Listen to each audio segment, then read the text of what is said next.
কেটে কেটে এর ভিতরে রসুন ঢুকিয়ে দিলাম, একটা করে লঙ্কা দিয়ে দিলাম,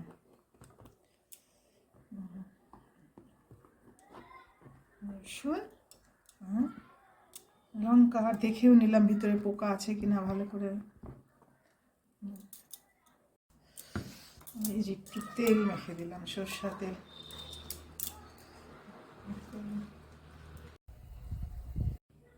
পেঁয়াজ দিলাম, পেঁয়াজটাকে একটু ভাজবো।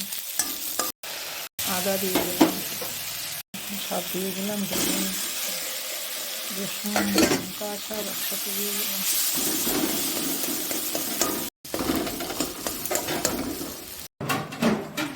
দেখো ভাতটা কমপ্লিট। বাড়িতে বানিয়ে খাবে, দেখবে ভালো লাগে, খুব টেস্ট হয়। যদিও এটা সবাই জানে, নতুন কিছু নয়। শিং মাছ কিছুই দিইনি, এর মধ্যে আদা বাটা, লঙ্কা বাটা, টমেটো দিয়ে ঝোল, জিওল মাছের ঝোল, পাতলা ঝোল হবে।